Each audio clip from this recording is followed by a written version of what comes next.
देवकीनंदन जी, लेकिन आप लोगों के ऊपर आरोप ये लगता है कि जब चीज़ें शांति प्रिय चल रही हैं तो बार बार आप इस तरह की, देखिए कानूनी प्रक्रिया है वो अदालत में चलती रहेगी, लेकिन आपने जिस तरह से कहा कि मैं ये संकल्प लेता हूँ मथुरा की जन्मभूमि विषय को लेकर कि ये आंदोलन के लिए हमें ज़मीन पे भी उतरना पड़ेगा, तो हम उसके लिए भी तैयार हैं और उसकी भी तैयारी हमने शुरू कर दी है। क्या लगता है कि इससे माहौल बिगड़ेगा नहीं? शर्मा जी, आप एक बात बताइए हमको, छोटी सी एक बात बताइए। सबसे पहले हमने आगरा जामा मस्जिद में जो सीढ़ियों में केशव देव जी की मूर्ति है ना, उस पे केस चल रहा है। 3 सुनवाई हो गई है, 3 सुनवाई हो चुकी हैं, 4 हो गई और एक में भी नहीं आए, एक में भी नहीं आए। इसका मतलब उसे डिले करने का मन है कि ज्यादा इसे डिले कर दो, पहली बात। दूसरी बात, हमने 5 दिन भाईचारे के लिए दिए थे कि भैया हमारे साथ बैठ लो और अगर उसमें भगवान है हमारे, जांच करवा लो, अगर हैं तो हमें दे दो, अगर खर्चा भी आएगा तो हम देंगे, सीढ़ी टूटने का और बनाने का सारा खर्चा हम देंगे। भाईचारे वाली बात तो ये हुई थी, पर उन्होंने उस बात को माना नहीं। अब उन्होंने डिले कर रहे हैं, वो आ ही नहीं रहे कोर्ट में। अब जब वो डिले कर रहे हैं तो हमें और भी तो जो संवैधानिक राइट्स है अपने अधिकार के लिए, फंडामेंटल राइट्स है संविधान में, हम उन फंडामेंटल राइट्स का यूज करेंगे। हम सड़क पे उतर सकते हैं, हमें उतरना चाहिए। हम अपने सनातनियों को जगाने के लिए कि हमारे भगवान की छवि के ऊपर ये पैर रख के जा रहे हैं। ईमानदारी से बताओ, अगर यही चीज उनके धर्म के विषय में, उनकी किसी बुक्स के ऊपर हम पैर रख के चले जाते या उनके किसी छवि के ऊपर, तो आज हमारे साथ क्या व्यवहार होता।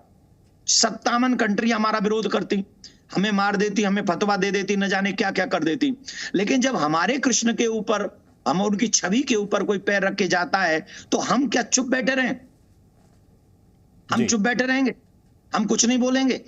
हम अपने भगवान का अपमान सहते रहेंगे? हम अपने धर्म का अपमान सहते रहेंगे? हम अपने देश का अपमान सहते रहेंगे? अगर ये कृष्ण के ऊपर, उनकी छवि के ऊपर पैर रख के जा रहे हैं ना, अगर वहां कृष्ण की छवि हुई तो ये संविधान का अपमान है, ये देश का अपमान है, ये 100 करोड़ हिंदुओं का ही नहीं, देश का और संविधान का अपमान है। इस अपमान की सजा इन लोगों को मिलनी चाहिए जो बाहरी आक्रांताओं ने शुरू किया था और आज तक ये लोग उसका अपमान कर रहे हैं।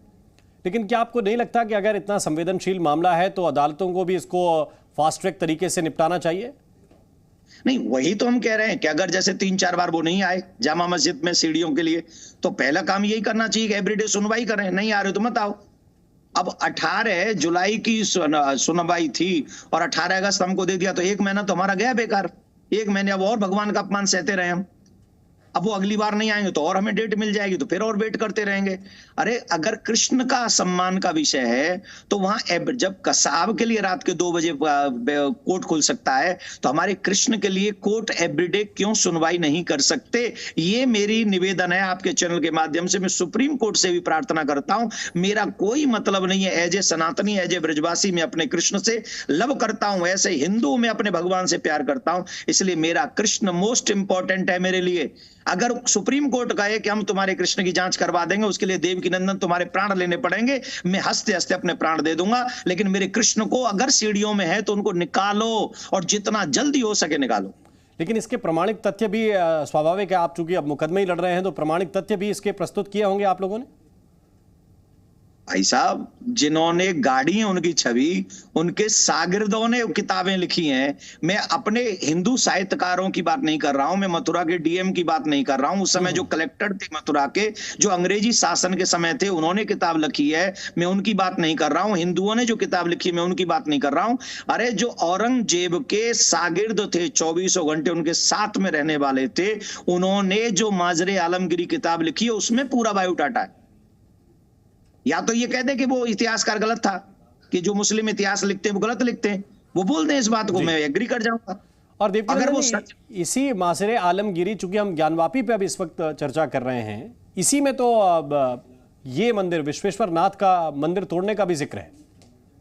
अरे उसने बेचारे ने, पता नहीं उसको सरस्वती माँ ने कौन सी बुद्धि दे दी थी, उसका राजा ये मंदिर तोड़ रहा था, शायद उसने शान के लिए लिखा होगा, उसने सोचा होगा कभी मुसलमान राज ही यहाँ पर रहेगा, तो अपनी शान के लिए उन्होंने ये किताबें लिखी हैं कि भैया देखो हमने हिंदुओं के साथ ऐसा ऐसा व्यवहार किया, हमने हिंदुओं के मंदिर इतने तोड़े, इसलिए तुम मजे लो, तुम आनंद लो। इसलिए वो शान के लिए लिख के चले गए थे। उन्हें नहीं पता था कि भारत लोकतंत्र देश होगा, भारत में पुनः आजादी मिलेगी और भारत पुनः सनातनी बहुसंख्यक होंगे, और तब वो ये उनकी किताब उनके लिए एक हम लोगों के लिए प्रमाण बन जाएगी। उन्हें शायद पता नहीं था।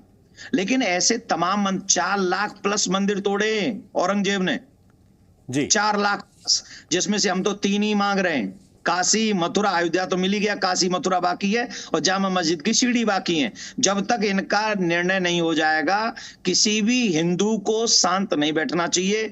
कोर्ट के माध्यम से, रोड के माध्यम से, सरकार के माध्यम से, जो जो माध्यम संविधान हमें देता है उनका प्रयोग करके हमें अपना अधिकार लेना चाहिए, अपने भगवान का सम्मान बचाना चाहिए। देवकीनंदन ठाकुर जी, एक अंतिम प्रश्न आपसे ये है, योगी आदित्यनाथ ने जो बात कही कि देखिए मुस्लिम पक्ष को आगे आना चाहिए, बात कर लेनी चाहिए, क्या इससे बात बनती हुई दिख रही है या फिर आपका अनुभव कुछ और कहता है?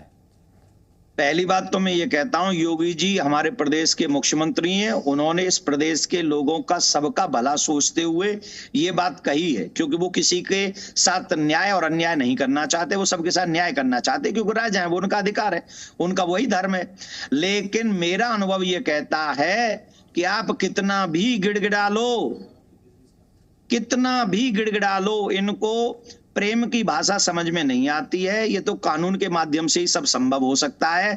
भगवान श्री कृष्ण जब शांति दूत बन के जा रहे थे दुर्योधन के पास, तो भीम ने कहा था कि आपके भाव की पूजा को ये भय की पूजा समझेंगे। जी, दुर्योधन भय की पूजा समझेगा, आप ऐसे मत जाओ। भगवान ने कहा फिर भी मैं अपना काम कर लेता हूं। तो हम तो कृष्ण के पुजारी हैं, तो हमने अपना काम किया, हमने प्रयास किया, 5 दिन का शांति दूत मैसेज भेजा इनको, पर इनको वो समझ में नहीं आया।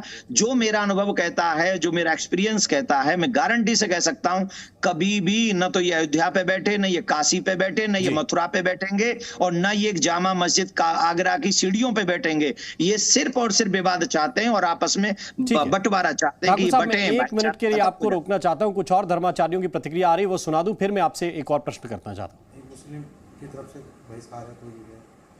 नहीं, वो तो माननीय न्यायालय का निर्णय है। उसको अगर आपका न्यायालय में विश्वास है तो आप उसको मानेंगे, अगर आप न्यायालय को नहीं मानते हैं तो इसका तो कोई जवाब ही नहीं है।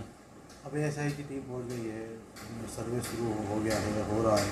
एएसआई का सारा सर्वे कैमरे के ऑन रिकॉर्ड हो रहा है और उसमें न्यायालय के अधिकारीगण भी है, उसकी सारी रिकॉर्डिंग वहाँ पर कोर्ट में दाखिल की जाएगी। कोई ऐसा नहीं है कि उसमें झूठ के तथ्य या कोई ज़बरदस्ती कोई चीज़ें उसमें उपलब्ध करा दी जाएगी। बिल्कुल मीडिया भी वहाँ पर उपलब्ध है और मीडिया को भी सारे तथ्य से अवगत कराया जा रहा है। इसीलिए न्यायालय के निर्णय का हम बहुत सम्मान करते हैं और न्यायालय पर हमें पूर्ण विश्वास है, जो भी सत्य होगा उसकी जीत होगी। तो लगातार प्रतिक्रियाएं इस विषय को लेकर आ रही हैं देवकीनंदन ठाकुर जी, लेकिन अभी जब हम ज्ञानवापी का जिक्र कर रहे हैं, आपने केशव देव मंदिर का भी एक जिक्र किया। एक तो सीढ़ियों वाला मुकदमा है, दूसरा मुकदमा मुख्य जन्म स्थान को लेकर है। तो मैं ये जानना चाहता हूं कि अब आगे की प्रक्रिया उस पर क्या अपना रहे हैं आप लोग? देखिए, सबसे पहले तो हम यही भावना रखते हैं कि सुप्रीम कोर्ट या हाई कोर्ट, अभी हाई कोर्ट में मथुरा से जो संबंधित केस हैं, कृष्ण जन्मभूमि से जो संबंधित केस हैं, वो इस समय सारे हाई कोर्ट में हैं। तो हाई कोर्ट से हम तो हाथ जोड़ के बड़ा रिस्पेक्ट देते हुए प्रार्थना कर रहे हैं, इस केस की सुनवाई डे बाय डे करी जाए और जितना जल्दी हो सके कृष्ण जन्मभूमि मथुरा को मुक्त किया जाए। दूसरा, जो आगरा में जामा मस्जिद है, जिस सीढ़ियों में केशव देव जी की छवि है, उस पे 4 सुनवाइयां हो चुकी हैं और वो लोग नहीं आए, तो या तो उसे भी हाई कोर्ट भेज दिया जाए कि वो भी वहां हाई कोर्ट में उसकी सुनवाई करी जाए, या फिर यहाँ जो कोई जिला जज में है, जिला कोर्ट में है ये केस, इसकी तुरंत सर्वे की जांच के ऑर्डर दे दिए जाए कि इस सीढ़ियों की जांच होनी चाहिए। अगर हमारे भगवान है तो हमको वापस दे दो। हम कोई मस्जिद तो एक अलग विषय है ना, मस्जिद से तो कोई लेना देना नहीं, उसका कोई लेना देना नहीं, सीढ़ियों से संबंधित है। तो सीढ़ियों में देवकीनंदन ठाकुर जी, बहुत बहुत धन्यवाद, बहुत बहुत शुक्रिया, अपनी बात विस्तार के साथ आपने जी न्यूज के माध्यम से रखी।